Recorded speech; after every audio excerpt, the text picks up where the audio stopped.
VD. Satheesan സർക്കാരിന്റെ ആദ്യ മന്ത്രിസഭാ യോഗത്തിൽ തന്നെ വേതന വർധന പ്രഖ്യാപിച്ചതോടുകൂടി വിജയാഘോഷ പരിപാടികൾ നടത്താനാണ് ആശാപ്രവർത്തകരുടെ തീരുമാനം. ഇന്ന് രാവിലെ 10 മണിക്ക് സെക്രട്ടേറിയറ്റിന് മുന്നിൽ ആശാപ്രവർത്തകരുടെയും സമരത്തെ പിന്തുണച്ചവരുടെയും സംഗമം നടക്കും. കേരള ആശാ ഹെൽത്ത് വർക്കേഴ്സ് അസോസിയേഷന്റെ നേതൃത്വത്തിലാണ് പരിപാടി സംഘടിപ്പിക്കുന്നത്. ഗോപാൽ ശിലാസനൽ നൽകും വിശദാംശങ്ങൾ. ഗോപാൽ, 21,000 എന്നതിലേക്ക് എത്തിയില്ലെങ്കിൽ പോലും മുഖ്യമന്ത്രി വി.ഡി. സതീശൻ കൊടുത്ത വാക്കുണ്ട്, ഘട്ടം ഘട്ടമായിട്ട് നടപ്പാക്കി കൊടുക്കാമെന്നുള്ളത്, വർധന ഉണ്ടാകുമെന്നുള്ളത്. ആ വാക്കിൽ വിശ്വസിച്ചാണ് ആ സന്തോഷം. എന്തായാലും അന്ന് അവർക്ക് കൊടുത്ത വാക്ക് ആദ്യം തന്നെ പരിഗണിക്കുമെന്ന വാക്ക് നിറവേറ്റിക്കഴിഞ്ഞു. ആ ഒരു സന്തോഷമാണ് ഇനി അവർ പങ്കുവയ്ക്കാൻ പോകുന്നത്. തീർച്ചയായിട്ടും ഷിഹാസ്, ശ്രുതി, കാരണം കഴിഞ്ഞ LDF സർക്കാരിന് ഏറ്റവും കൂടുതൽ വലച്ച സമരങ്ങളിൽ ഒന്നായിരുന്നു സെക്രട്ടേറിയറ്റ് മുൻപിലെ ആശാ വർക്കർമാരുടെ സമരം.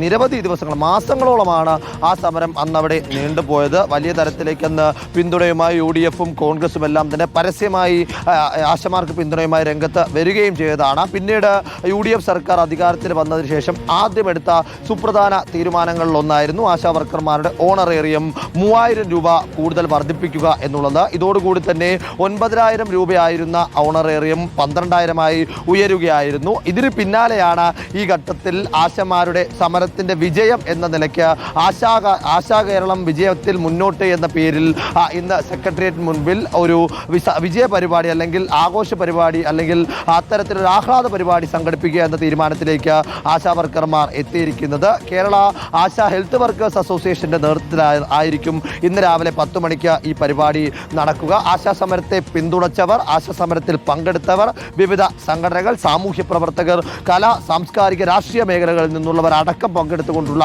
ഈ പരിപാടി തങ്ങളുടെ സമര വിജയത്തിൻ്റെ ആ നന്ദി പ്രകടനമായി, സർക്കാരിനോടുള്ള നന്ദി സൂചകമായി കൂടിയാണ് സംഘടിപ്പിക്കുന്നത് എന്ന വിവരമാണ് നമുക്ക് ഈ ഘട്ടത്തിൽ ലഭിക്കുന്നത്. ആദ്യം ഈ സമരത്തിൻ്റെ ഭാഗമായിട്ട് 2,000 രൂപയും പിന്നീട് UDF സർക്കാർ വന്നതിന് ശേഷം 3,000 രൂപയുമാണ് ആശാ വർക്കർമാർക്ക് ഓണറേറിയം ഇനത്തിൽ കൂടിയത്. അതോടൊപ്പം തന്നെ മുഖ്യമന്ത്രി വി.ഡി. സതീശൻ പറഞ്ഞ കാര്യം, ഇത് ഈ 3,000 രൂപ കൊണ്ട് അവസാനിക്കുകയില്ല. ഇനിയും വരുന്ന കാലങ്ങളിൽ, വരുന്ന തീരുമാനങ്ങളിൽ കൂടുതൽ തുക വർദ്ധിപ്പിക്കുന്നതിനെ കുറിച്ച് ആലോചിക്കുന്നുണ്ട്. അതുകൊണ്ട് തന്നെ ആശമാരെ അവഗണിച്ചു എന്ന തോന്നൽ ഉണ്ടാകരുത് എന്ന ഉറപ്പ് കൂടി വി.ഡി. സതീശൻ നൽകുകയുണ്ടായി. അതുകൊണ്ട് തന്നെ അവർ വലിയ പ്രതീക്ഷ വെച്ചാണ് മുന്നോട്ട് പോകുന്നത്. ആശമാരുടെ സമര വിജയം, ആ വിജയം പൊതുജനങ്ങൾക്ക് മുൻപിൽ അവതരിപ്പിക്കുക, സർക്കാരിനോടുള്ള നന്ദി പറയുക എന്ന തരത്തിലേക്ക് കൂടിയാണ് ഇന്നത്തെ ഈ പരിപാടി സംഘടിപ്പിക്കുന്നത്. തീർച്ചയായിട്ടും അവരെ കേട്ടു എന്നുള്ളത് തന്നെയാണ് UDF സർക്കാർ അധികാരത്തിൽ വന്ന ശേഷം. ഗോപാൽ ശിലാസനിലാണ് വിശദാംശങ്ങൾ നൽകിയത്.